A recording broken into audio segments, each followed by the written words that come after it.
Buenas tardes, licenciado y compañeros. Nosotros somos el grupo número 3 y les vamos a hablar sobre la NIF 9, instrumentos financieros.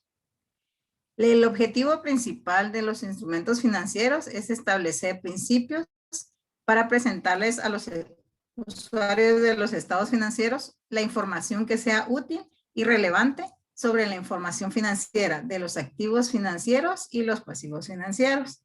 Y para que ellos puedan evaluar los importes, los calendarios e incertidumbres que puedan existir sobre los flujos de efectivo que tenga una entidad.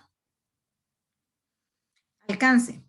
Esta NIF, se aplicará a todas las entidades y tipos de instrumentos financieros, excepto cuando las participaciones en una subsidiaria asociadas y de negocios conjuntos se contabilicen de conformidad con la NIC 10, que es estados consolidados, la NIC 27, estados financieros separados, o la NIC 28, que habla sobre las inversiones en asociadas y negocios conjuntos. Sin embargo, en algunos casos, si dichas normas lo permiten, se podría contabilizar dichas participaciones de conformidad con la presente norma, salvo cuando los derivados se cumplan las definiciones de instrumento de patrimonio de la entidad, tal como lo indica la NIC 32, que se refiere a instrumentos financieros, la presentación. Los derechos y obligaciones a que se aplicaran según la NIF 16 serían las cuentas por cobrar de arrendamientos financieros y operativos reconocidos por el arrendador.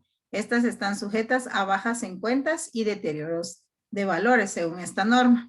Los pasivos por arrendamiento reconocidos por el arrendatario se eliminarán del estado de situación financiera o parte de ellos, sí y solo si los mismos hayan sido extinguidos, y los derivados implícitos en el arrendamiento requerido de esta norma.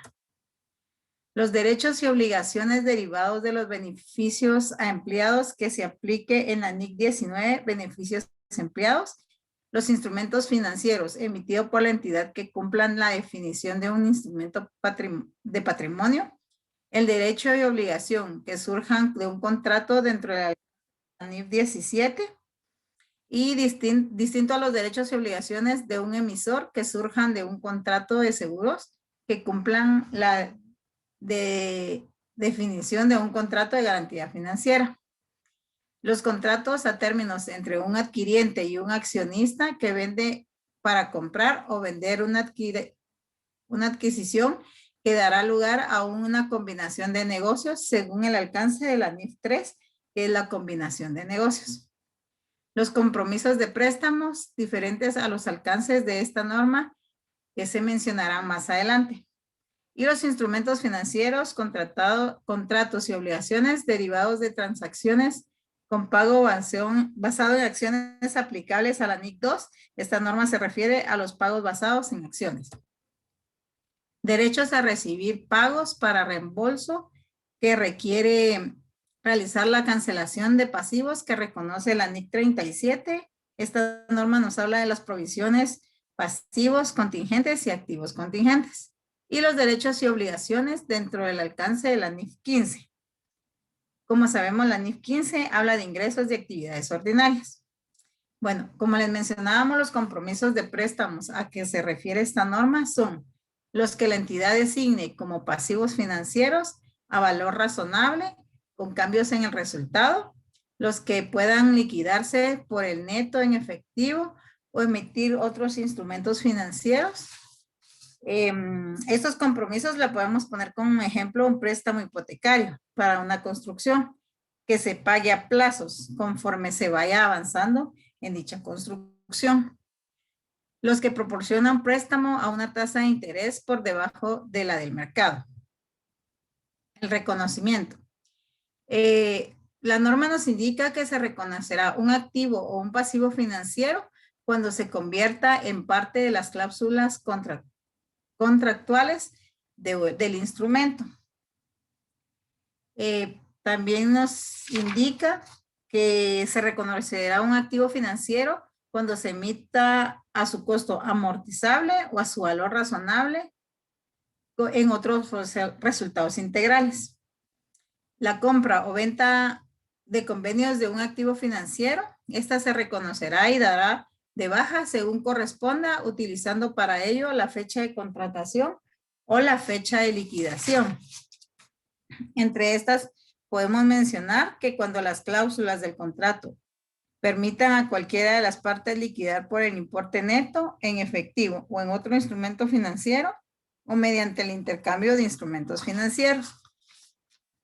También les podemos mencionar que puede suceder cuando el elemento no financiero objeto del contrato sea fácilmente convertible al efectivo. Baja de cuentas de activos financieros. En cuanto a la baja de activos financieros se refiere, la parte abarca únicamente el flujo efectivo, específicamente identificados de un activo financiero. Y la parte comprenderá solamente una participación proporcional completa de los flujos de efectivo del activo financiero. También la parte comprenderá una cuota proporcional completa del flujo efectivo, específicamente identificados del activo financiero, y en cualquier otro caso se aplicará el activo financiero en su totalidad. Gracias.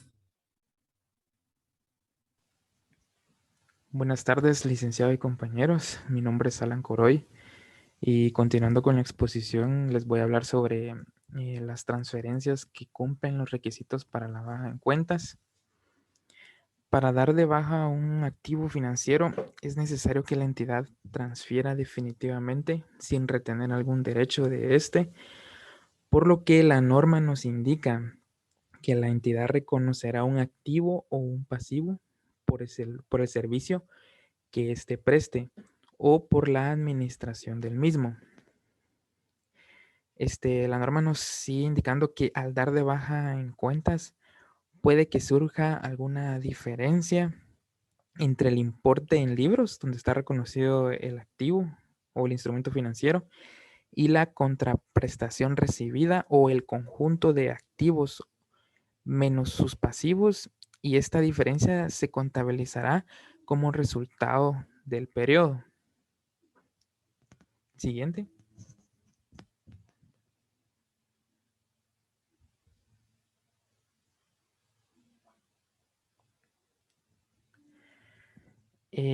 Transferencias que no cumplen los requisitos para la baja en cuentas.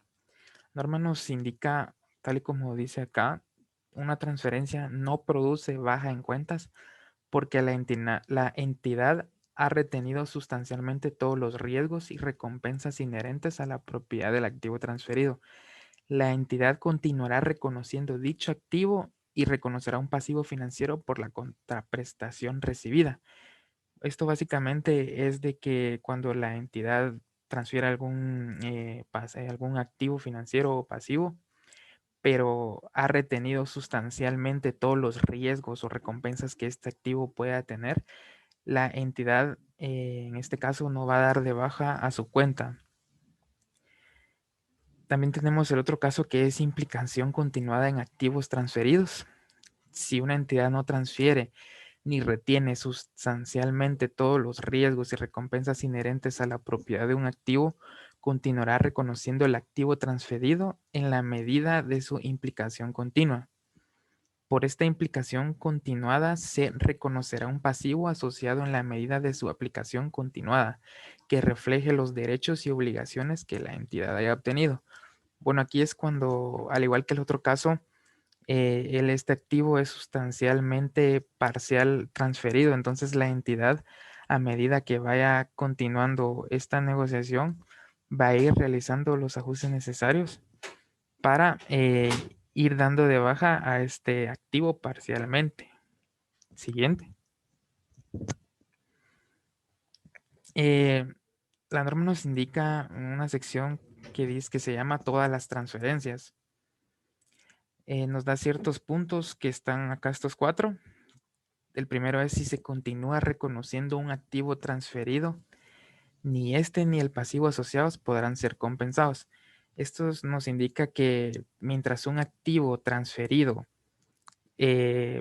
por este activo se reconozca un pasivo, las utilidades que este activo tenga y las pérdidas que el pasivo también tenga no se van a poder recompensar entre ambos.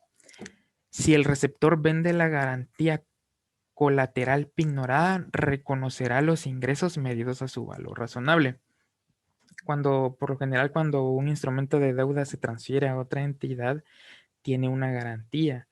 Entonces, aquí nos habla que el receptor de esta garantía, al quien adquirió el nuevo instrumento, él es el que reconocerá estos ingresos a su valor razonable.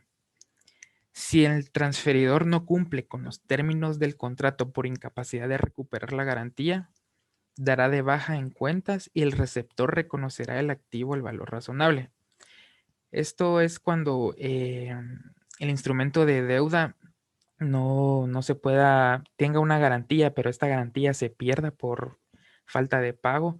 Entonces, el receptor de ese nuevo instrumento es el que va a reconocer como un activo en sus estados financieros, un activo medido al valor razonable. Excepto por lo dispuesto en esto que acabo de decir, que es el párrafo anterior, esta garantía colateral solo será registrada como activo por el que transfiere y no por el receptor. Entonces aquí nos deja claro que este va a ser solamente registrado por el que transfiere. Bajas en cuentas de pasivos financieros. Una entidad eliminará de su estado de situación financiera un pasivo financiero solo y cuando se haya extinguido, esto es cuando la obligación haya sido pagada o cancelada o haya expirado. Cuando un prestamista y un prestario realicen una permuta entre instrumentos de deudas diferentes, se deberá cancelar el pasivo original y reconocer un nuevo pasivo. Esto es cuando un instrumento de deuda o un pasivo es transferido por otro, ¿verdad? Entonces se elimina el anterior y se reconoce un nuevo. La diferencia entre el importe en libros de un pasivo financiero que ha sido cancelado o transferido de un tercero y la contraprestación pagada se reconocerá en el resultado del periodo. Esto también nos indica que la diferencia que exista o la ganancia o pérdida que exista en la transferencia de estos pasivos financieros será reconocido como resultado del periodo. Una entidad puede optar por no dar de baja en cuentas su pasivo financiero cuando y solo cuando la entidad recompre su pasivo financiero para estos propósitos. Siguiente.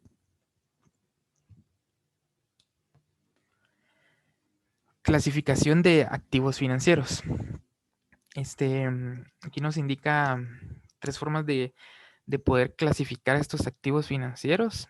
El primero es según se midan posteriormente al valor razonable con cambios en resultados sobre la base de los dos siguientes.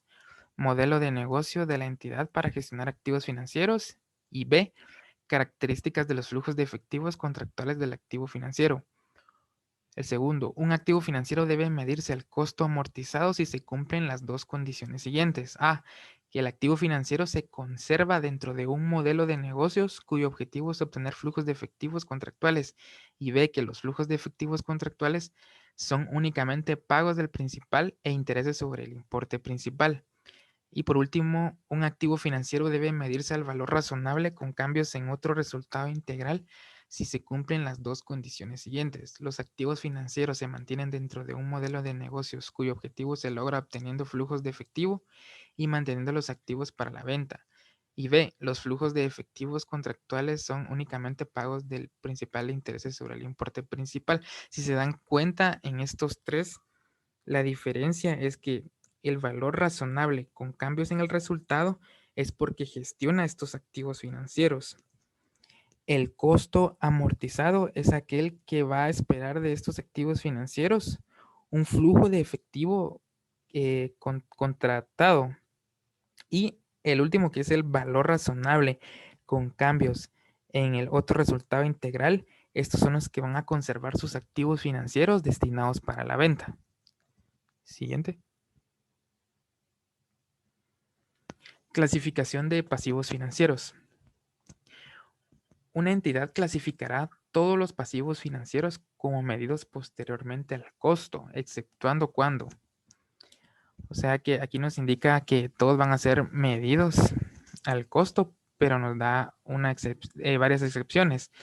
Cuando sean medidos al valor razonable, con cambios en el resultado, cuando los pasivos que surjan de transferencias de activos financieros que no cumplan con la baja en cuentas o se contabilicen utilizando el enfoque de la implicación continua, que era lo que estábamos viendo anteriormente para la clasificación de los pasivos.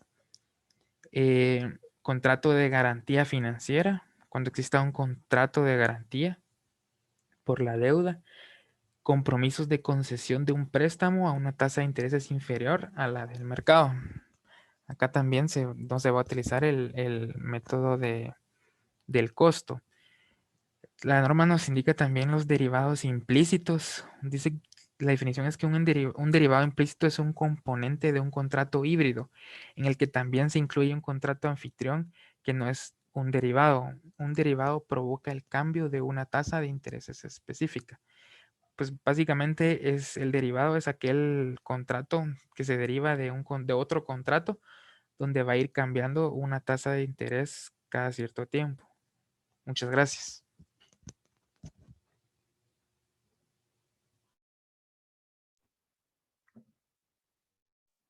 ¿Qué tal, compañeros? Yo voy a continuar hablando sobre la medición de los activos y pasivos financieros, o mejor conocidos como instrumentos financieros. Pues la medición inicial, la norma nos indica que, excepto para las cuentas por cobrar comerciales que se reconozcan de acuerdo a la NIF 15, se deberán medir al valor razonable, más o menos en el caso de un activo financiero o pasivo financiero que no sea contabilizado al valor razonable, con cambios en los resultados. Este se va a medir por los costos de transición que sean directamente atribuibles a la adquisición del activo financiero o pasivo financiero. Luego, pues de haber tenido el reconocimiento inicial, tenemos la medición posterior del activo financiero, y la norma nos indica que después del reconocimiento inicial, eh, el instrumento financiero se debe reconocer al costo amortizado, al valor razonable con cambios en otro resultado integral, que este es el modelo ORI como usualmente se conoce, o al valor razonable con cambios en el resultado del periodo. Luego tenemos la medición posterior de pasivos financieros. Después del reconocimiento inicial, pues una entidad aplicará los requerimientos de la contabilidad de coberturas de acuerdo a los párrafos 6.58 de esta norma, y se deberán aplicar al pasivo financiero, que se define como una partida de cobertura. Luego tenemos la medición al costo amortizado. Esto básicamente tenemos que considerar que va inicialmente para los activos financieros.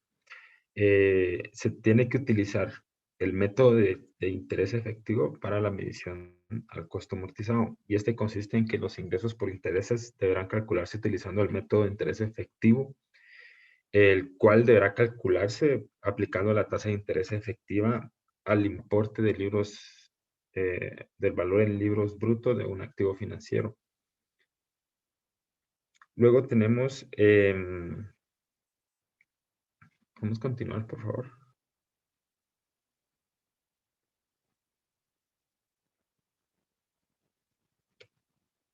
Uno de los aspectos más importantes, y es que más trajo modificaciones a la norma y por lo que se derogó cierta parte de la NIC 39, fue el reconocimiento, medición y tratamiento del deterioro del valor de instrumentos financieros.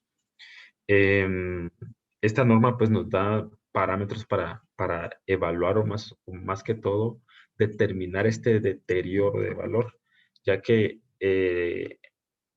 a diferencia de la NIC 39, esta norma tiene ciertos parámetros para reconocer este deterioro de valor en los estados financieros, y ahora obligadamente se tiene que reconocer en el resultado, ya sea en el resultado de periodo o en otro resultado integral, este deterioro de valor, aun cuando la posibilidad de que el instrumento financiero tenga muy baja probabilidad de que no pueda ser recuperable su valor o no pueda ser capaz de cobrar los flujos de efectivo, aún así se debe de considerar el deterioro del valor. Y para esto, pues la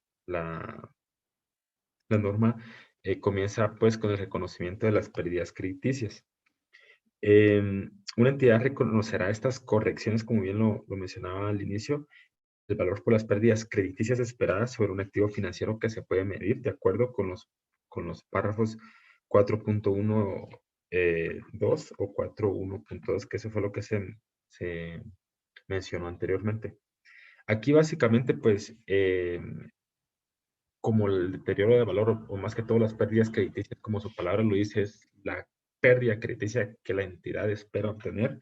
Es por ello que se debe ya determinar, incluso desde el momento inicial en que se reconoce el instrumento financiero. La determinación de los incrementos significativos en el riesgo crediticio. La entidad en cada fecha de presentación debe evaluar si la pérdida crediticia ha estado incrementando de forma significativa. Pues esto tiene que evaluar el riesgo crediticio del instrumento financiero desde que se reconoció inicialmente. Luego tenemos los activos financieros modificados. Estos básicamente van muy relacionados que si los flujos de efectivos contractuales del activo financiero han sido negociados o modificados en cierto determinado tiempo, ya sea porque no se ha dado baja de cuentas o haya tenido un incremento significativo en el riesgo crediticio. Entonces, la compañía deberá evaluar el riesgo que ocurra un incumplimiento a la fecha de la presentación basado en los términos contractuales modificados, ya como el instrumento financiero nuevo, y el riesgo en que ocurra un incumplimiento en el momento del reconocimiento inicial. Esto es basado con los términos contractuales originados, o sea, los que no se han modificado aún. Entonces tenemos que hacer un comparativo de las dos situaciones y evaluar el riesgo de incumplimiento. Luego tenemos el activo financiero con deterioro de valor crediticio, comprados u originados. A la fecha de la presentación, o sea, en cada presentación, una entidad deberá reconocer los cambios acumulados en las pérdidas crediticias esperadas durante el tiempo de la vida durante el tiempo de vida que tenga el instrumento financiero. Desde que se reconoció inicialmente y también como una corrección de valor por pérdidas para activos financieros que haya originado un deterioro en el valor crediticio originado desde la compra. Pues luego tenemos el enfoque simplificado para cuentas comerciales por cobrar, activos de contratos y cuentas por cobrar por arrendamientos. Una entidad deberá siempre evaluar la corrección del valor por pérdidas a un importe igual a las pérdidas crediticias que se esperan tener durante el periodo que yo tenga o la entidad tenga, perdón, el activo financiero. Por ejemplo, estas evaluaciones pueden ser para cuentas por cobrar comerciales, en donde los activos de los contratos que proceden de las transacciones que estén dentro del alcance de la NIF 15 y que no contienen un componente financiero significativo de acuerdo a la NIF 15 y contienen un componente financiero significativo de acuerdo a la NIF 15 si la entidad elige como una política contable medir la corrección del valor por pérdidas a un importe igual o pérdidas crediticias de acuerdo a la NIF 9. Esa política contable se aplicará para todas las cuentas por cobrar comerciales o activos de los contratos que tengan que aplicarse por separado o ya sea de forma similar. Esto se tiene que considerar como una política contable y cualquier cambio que pueda surgir en el periodo más adelante se tiene que tratar de acuerdo a la NIC 8. Por último, tenemos la medición de pérdidas crediticias esperadas. Como bien lo mencionábamos al inicio, pues la probabilidad de que una pérdida crediticia esperada se tenga, aun cuando esta probabilidad sea muy baja, la compañía tiene que evaluar sí o sí esta pérdida esperada. Y algunos conceptos de los que tengan que considerar para hacer esta determinación es que el importe de la probabilidad ponderada no sesgada, que se determina mediante la evaluación de un rango de resultados posibles. Esto podemos tener como un ejemplo la mora que tiene un cliente a través del tiempo, el valor temporal del dinero y la información razonable y sustentable que esté disponible sin costo o esfuerzo desproporcionado a la fecha en la que yo presenté mis estados financieros. Únicamente, muchas gracias. Buenas tardes, licenciado y compañeros. Mi nombre es Jocelyn Folgar. Y siguiendo con la exposición, yo les voy a hablar un poco sobre la reclasificación de activos financieros. En este caso, se va a aplicar cuando y solo cuando una entidad cambie su modelo de negocio para la gestión de los activos financieros. Aplicará una reclasificación prospectiva desde la fecha de reclasificación que la entidad no reexpresará ganancias ni pérdidas o intereses. También si una entidad reclasifica un activo financiero desde la categoría de medición del costo amortizado al valor razonable con cambios en resultados, su valor se medirá en la fecha de la reclasificación, y cualquier ganancia o pérdida que surja por diferencia entre el costo amortizado previo del activo financiero y el valor razonable se reconocerá en el resultado del periodo. Gracias. También les voy a hablar acerca de las ganancias y pérdidas en los activos financieros. En este caso, las ganancias o pérdidas deberán reconocerse en el estado de resultados del periodo, con excepciones, ¿verdad? Si en caso es parte de una relación de cobertura de cartera de riesgo o tasa de interés. También podría ser una excepción que sea una inversión en un instrumento de patrimonio y la entidad haya elegido presentar las ganancias y pérdidas de esa inversión en otro resultado integral. Ya va a ser decisión pues meramente de la entidad. Y la número 3, que sería que sea un pasivo financiero designado como valor razonable con cambios en el resultado y se requiera que la entidad presente los efectos de los cambios en el riesgo crediticio del pasivo en otro resultado integral. También acerca de los dividendos, se reconocerán en el resultado cuando estos cumplan estos 3 criterios, que en este caso sería que se establezca el derecho de la entidad a recibir el pago del dividendo.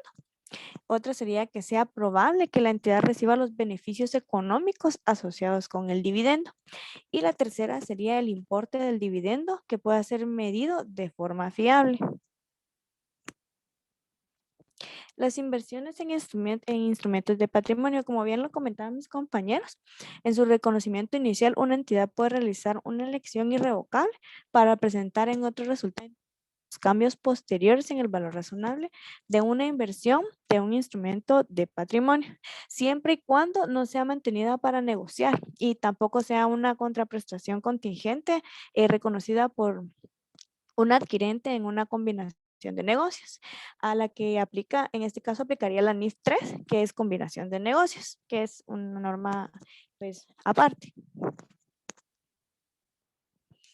La contabilidad de la cobertura. En este caso, como mis compañeros lo comentaban, el objetivo principal es representar en los estados financieros el efecto de las actividades de gestión de riesgos de una entidad que utiliza instrumentos financieros para gestionar las exposiciones que surgen por riesgos concretos que podrían afectar al resultado del periodo. En este caso, un ejemplo de contabilidad de coberturas o en este caso cobertura sería en los flujos de efectivo, ¿verdad? La cobertura de flujos de efectivo.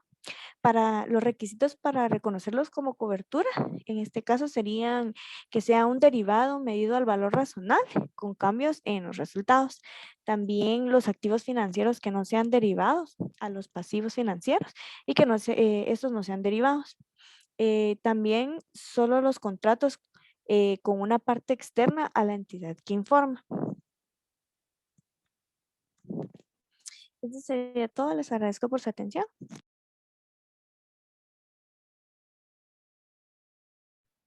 Buenas tardes, compañeros. Yo les voy a hablar sobre los criterios requeridos para una contabilidad de coberturas.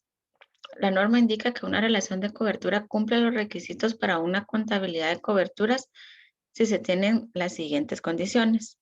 Instrumentos de cobertura y partidas cubiertas legibles, que la documentación incluya la identificación del instrumento de cobertura y la naturaleza del riesgo que estaría siendo cubierto, que cumpla con todos los requerimientos de eficacia en la cobertura.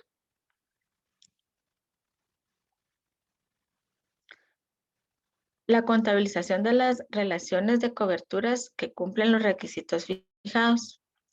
La norma indica que una entidad aplica la contabilidad de las coberturas para las relaciones de la cobertura siempre que cumplan los criterios requeridos, los cuales incluyen la decisión de la entidad de designar la relación de cobertura. En estos existen 3 tipos de coberturas que serían la cobertura del valor razonable, la cobertura del flujo de efectivo y la cobertura de la inversión neta en un negocio en el extranjero, tal y como lo define la NIC 21. La cobertura del valor razonable. En este se debe de ver que la medida de una cobertura del valor razonable cumpla con los criterios que se están requiriendo y que sean conforme con lo establecido. La relación de la cobertura se contabilizará de la forma siguiente.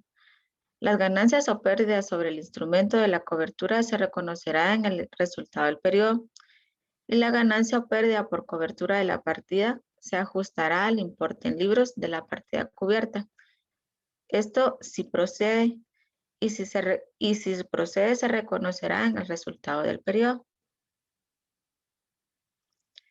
La cobertura de flujo de efectivo.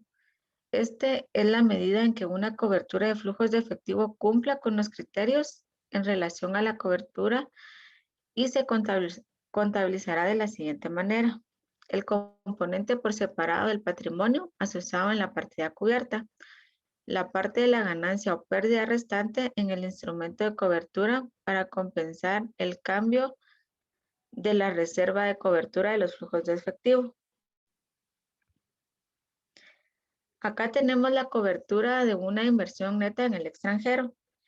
Estas coberturas son una inversión neta en un negocio en el extranjero que incluyen la cobertura de una partida monetaria.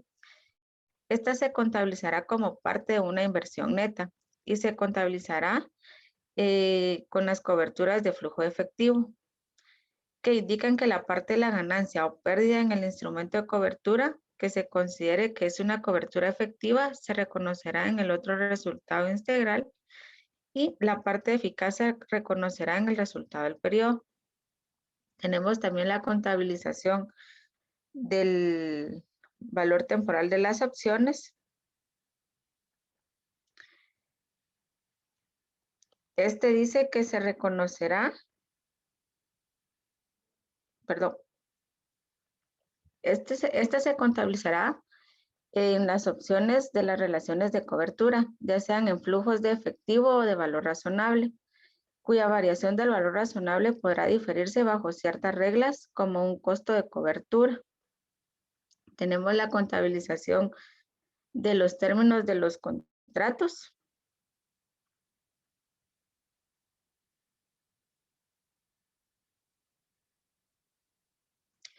Este se aplicará cuando se separe un elemento o término del contrato o con un contrato término y se designa como un instrumento de cobertura. Solo el cambio en el valor del elemento al contado del contrato o término, cuando una entidad separa el diferencial de la tasa de cambio de la moneda extranjera de un instrumento financiero y se excluye de la designación de ese instrumento financiero como el instrumento de cobertura. Tenemos la cobertura de un grupo de partidas, que es la elegibilidad de un grupo de partidas como una partida cubierta. Esto indica que un grupo de partidas que se constituye en una posición neta es una partida cubierta, eligiendo solo si este está formado por partidas, incluyendo las de los componentes de las partidas que son individualmente partidas cubiertas legibles. Las partidas en el grupo se gestionan agrupadas sobre una base de conjunto a efectos de gestiones y riesgos. Y en el caso de una cobertura de flujos de efectivo de un grupo de partidas cuya variabilidad en los flujos de efectivo no se espera que sean aproximadamente proporcionados con la variabilidad global de los flujos de efectivo del grupo. Muchas gracias. Buenas tardes, mi nombre es Evelyn Ruiz y yo voy a continuar con la exposición. Les hablaré sobre la designación de un componente de un importe normal. Nominal. Un componente es una proporción de un grupo de partidas que se puede elegir. Un componente de un grupo global de partidas se elige para la contabilidad de coberturas solo si es identificable y medible con fiabilidad. Cualquier partida del grupo que tiene opciones de pagos anticipados cumplen con los requisitos para componentes de un importe nominal. La presentación. Para una cobertura de un grupo de partidas con posiciones de riesgo se presentarán en un rublo separado. Las posiciones netas nulas. Cuando las partidas se compensan en su totalidad, es decir, cuando estas al ingresarlas no dan cero, se puede designar en una relación de cobertura que no incluye un instrumento de cobertura. Siguiente, por favor.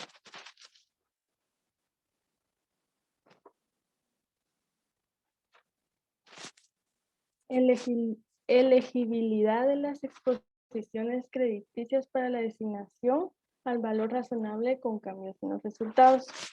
Una empresa utilizará un derivado crediticio mediante su valor razonable si el nombre de la exposición crediticia concuerda con la entidad de referencia. La contabilidad de las exposiciones crediticias designadas al valor razonable con cambios en resultados. Un instrumento financiero se designa como a medida del valor razonable con cambios en resultados después de su reconocimiento inicial. La pérdida o ganancia acumulada se va a reclasificar de forma inmediata de patrimonio al resultado del periodo como un ajuste de reclasificación. La NIF 9 entró en su fecha de vigencia desde el año 2018 en adelante. Su transición, esta será aplicada de forma retroactiva, es decir, como que si siempre se hubiera utilizado así. Y esta norma deroga a la NIF 9, que es la nueva evaluación de derivados implícitos. Siguiente compañera, por favor. Esto ha sido todo. Muchas gracias por su atención.